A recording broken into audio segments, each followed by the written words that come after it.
नमस्कार, मैं हूं कुमार अनिल।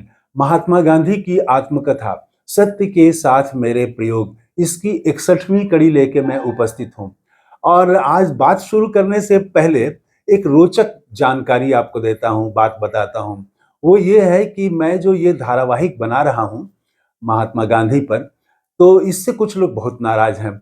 और एक ने कमेंट बॉक्स में आके लिखा कि आप ये गांधी पर सीरीज बंद करिए, हम आपके सीरीज का बाइकॉट करते हैं।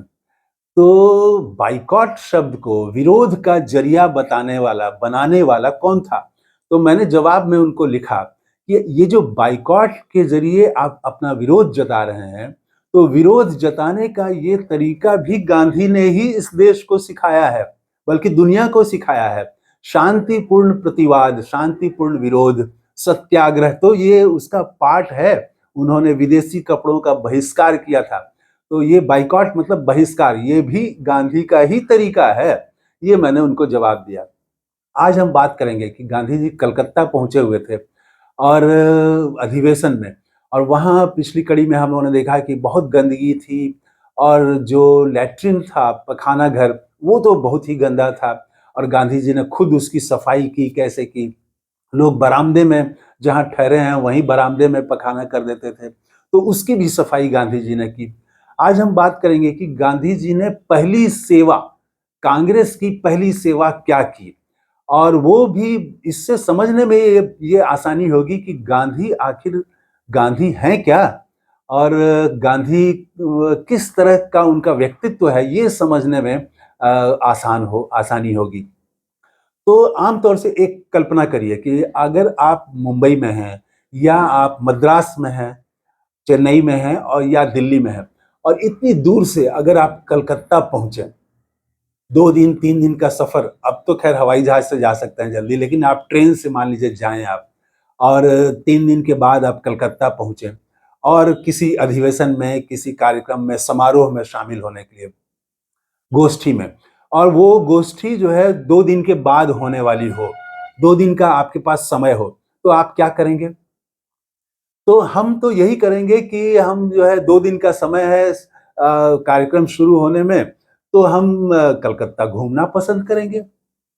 अगर 2 दिन का समय है तो हम चाहेंगे कि कलकत्ता के आसपास भी जाके घूमें हम, तो घूमेंगे लोग, इधर-उधर तफरीह करेंगे। लेकिन गांधी जी ऐसे नहीं थे। वो जब कलकत्ता पहुंचे तो 2 दिन अभी कॉन्फ्रेंस शुरू होने में वक्त था। तो इन्होंने तय किया, ये कलकत्ता घूमने नहीं गए, ये चले गए नहा धो के उसी दिन, जिस दिन कलकत्ता पहुंचे, स्नान किया, कपड़े पहने और चले गए कांग्रेस के दफ्तर। और ये सोच के गए कि मैं कांग्रेस के दफ्तर में अपनी सेवा दूंगा और अनुभव प्राप्त करूंगा। और वहां जाके वो मिले, एक व्यक्ति थे भूपेंद्र नाथ बसु, उनसे जाके उन्होंने मुलाकात की। वो वहाँ कार्यालय के पदाधिकारी लग रहे थे, तो उनसे बात की। और गांधी ने कहा कि अभी तो सम्मेलन शुरू होने में 2 दिन का समय है, तो मैं यहाँ पर अपनी सेवा देना चाहता हूँ, मेरे लिए आप काम बताइए। देखिए, अब गांधी ने जाके खुद अपने लिए काम मांगा। तो भूपेंद्र नाथ बसु ने कहा कि मेरे पास तो कोई काम नहीं है, आप जाके घोषाल बाबू से बात करिए, हो सकता है कि घोषाल बाबू आपको कोई काम दे दें। तो गांधी जी घोषाल बाबू के यहाँ पहुंचे। तो घोषाल बाबू ने इनको ऊपर से नीचे नीचे तक देखा, ये सूट बूट वाले, कोट और पैंट वाले, ये गांधी, युवा गांधी। तो इनको देख के ऊपर से नीचे तक देखा इन्होंने। ये तो समझ गए घोषाल बाबू कि ये पढ़े लिखे हैं, कुछ कोट और टाई वाले हैं। तो इन्होंने कहा कि और अंग्रेजी में तो बात हो ही रही थी। तो घोषाल बाबू ने हंसते हुए कहा कि मेरे पास तो क्लर्क का काम है, आप करिएगा।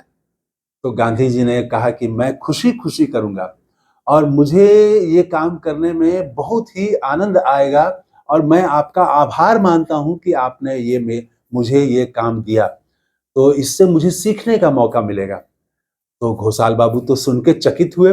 उन्होंने आसपास दूसरे स्वयंसेवकों की तरफ देख के कहा कि देखो, ये होना चाहिए कांग्रेस की सेवा के प्रति भावना। और उन्होंने कहा कि मेरे पास देखिए बहुत सारी चिट्ठियां। वो घोषाल बाबू बहुत बोलने वाले थे, बहुत बातूनी थे। तो उन्होंने कहा कि देखिए, इतने तरह की चिट्ठियां लोग भेजते हैं लोग, अब मैं कांग्रेस के दफ्तर में हूँ, मेरे पास इतना समय भी नहीं है कि मैं चिट्ठियों को पढ़ सकूँ, चिट्ठियों को देख सकूँ, उसका जवाब दे सकूँ, समय नहीं है मेरे पास। तो देखिए ये चिट्ठियों का ढेर है। आप इन चिट्ठियों को देख के अगर जिसको ज़रूरी लगे तो उसको प्राप्ति वाला जवाब भेज दीजिए, और जिसको ज़रूरी लगे तो उसको कुछ जवाब लिखना हो तो वो भी आप टाइप कर लें, और अगर कहीं ज़रूरी लगे तो मुझसे आप बात कर लीजिए कि जवाब में क्या लिखना है। तो ये समझ के, और गांधी जी ने ये सोचा कि भाई इतना विश्वास इन्होंने किया, पहली बार हमसे मिल रहे हैं और इतना विश्वास करके कि सारी चिट्ठियों का जवाब आप खुद दे दीजिए। तो ये एक भरोसा, एक विश्वास किया। तो इस विश्वास करने पर गांधी जी लिखते हैं कि मैं तो मुग्ध हो गया, अचानक मिले हैं, अभी मिले हैं और इतना भरोसा करके सारी चिट्ठियां मेरे हवाले कर दी। तो उसके बाद गांधी जी ने चिट्ठियों को छांटना शुरू किया और कुछ के जवाब लिखे कि हाँ पत्र की प्राप्ति हुई। वो जो तरीका था कि पत्र की प्राप्ति हुई, ये प्राप्ति का संदेश भेजना, तो वो टाइप किया, कुछ का जवाब भी उन्होंने टाइप किया। थोड़ी देर में उन्होंने काम निपटा दिया और घोषाल बाबू के पास पहुंचे और कहा कि मैंने तो वो पत्रों का सब कुछ जो जवाब देना था वो मैंने सारा कुछ कर दिया है, अब अगला काम बताइए। तो वो उन्होंने देखा कि घोषाल बाबू जो थे उनके यहाँ बेरा हुआ करते थे, या बैरा जो कहिए आप। तो वो जो है बटन भी खुद से नहीं लगाते थे घोषाल बाबू। किसी को बुलाते थे कि ए फलाना आओ देखो मेरा बटन खुल गया है, बटन लगाओ। तो एक आदमी जो है हाथ के बाह के बटन लगाता, या गले का बटन ढीला हो गया तो उसको बटन लगाता। तो गांधी जी ने कहा कि ये काम भी आप मुझे दे दीजिए। तो वो तो थोड़ा और शर्मिंदा हुए। तो इन्होंने कहा कि नहीं नहीं, ये आप मेरे गुरुजन हैं, आप कांग्रेस में इतने दिनों से हैं, आपके पास मुझसे ज्यादा अनुभव है, मैं तो अभी नौजवान हूं, मेरे पास कोई अनुभव नहीं है, मैं सच्चे दिल से ये काम करना चाहता हूं। तो वो तो फिर बहुत आह्लादित हुए, और वो बेरे का काम भी जो है अपने निजी सेवक का, जिसको कहते हैं पानी लाना है तो पानी ला दीजिए, तो बटन ठीक कर दीजिए। तो ऐसे छोटे-छोटे जो निजी सेवक के काम होते हैं, कुर्सी वहाँ लगा दो, कुर्सी यहाँ लगा दो, तो ये काम भी गांधी जी करते रहे। लिखते हैं कि 2 दिन वहाँ पर रुके, तो इससे उन्हें कांग्रेस की व्यवस्था को, कांग्रेस की कार्यशैली को समझने में आसानी हुई। वो वहाँ पर तमाम बड़े-बड़े नेता आते थे। जो कांग्रेस के उस समय के तमाम बड़े नेता थे, वो सारे लोग वहाँ आते थे दफ्तर में, और उन्होंने लिखा कि अंग्रेजी का ही बोलबाला था। ये देख के थोड़ा उनको ठीक नहीं लगा, और उसके बाद अव्यवस्था उन्होंने देखी कि कोई हर आदमी जो है बहुत व्यवस्थित ढंग से काम नहीं कर रहा है, और समय की बहुत बर्बादी, गप-सप में, फालतू बातों में लोग समय जाया कर रहे थे। इससे गांधी जी का मन जो है, वो मन ही मन इससे वो मन में ही जवाब देते वो, अच्छा नहीं लगता उनको। लेकिन वो लिखते हैं कि लेकिन मेरा चित्त जो था वो उदार था। मन तो जवाब देता, लेकिन जो हृदय था, चित्त था, वो हृदय उदार था। इन्हें लगा कि ये तो यहाँ के इस यही अब शैली बन गई है, तो इसको बदलने में समय लगेगा। इसीलिए निजी तौर पर किसी खास व्यक्ति के खिलाफ उनके मन में कोई बुरी भावना पैदा नहीं हुई, कोई जो है वो असहिष्णुता पैदा नहीं हुई, नाराज़गी नहीं हुई, और उन्होंने ये सब कुछ को अपना ही माना कि यही है, यही सच्चाई है और इसको बदलना है, लेकिन समय की बर्बादी। तो हमने ये देखा इस कड़ी में कि गांधी जी जो हैं, वो बैरिस्टर हैं गांधी जी, दक्षिण अफ्रीका में इतना काम कर चुके हैं, और उसके बाद भी उन्होंने छोटे-मोटे काम, क्लर्क का काम करने से भी कभी शर्मिंदगी महसूस नहीं की, बल्कि आगे बढ़ के किया।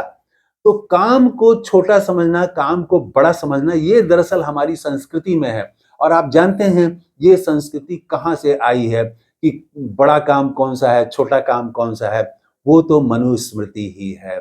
उसी ने काम को, जो हाथ से किया जाने वाला काम है, हाथ से मेहनत करने वाले जो लोग हैं, उनको छोटा बना दिया, और जो सिर्फ बुद्धि का काम करते हैं, बैठे-बैठे कुर्सी पर बैठ के काम करते हैं, उनको माना गया कि ये बड़े हैं, ये काम अच्छा है, और मेहनत का काम करना, झाड़ू देना, सफाई करना, क्लर्क का काम, तो क्लर्क का काम बोलने में ही ये लगता है कि क्या करते हैं, क्लर्क का काम करते हैं।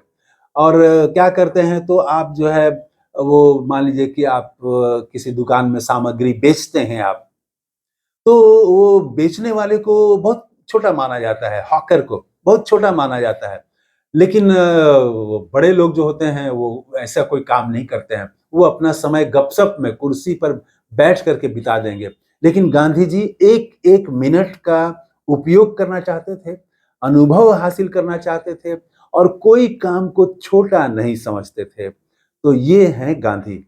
थैंक यू, धन्यवाद, जय हिंद।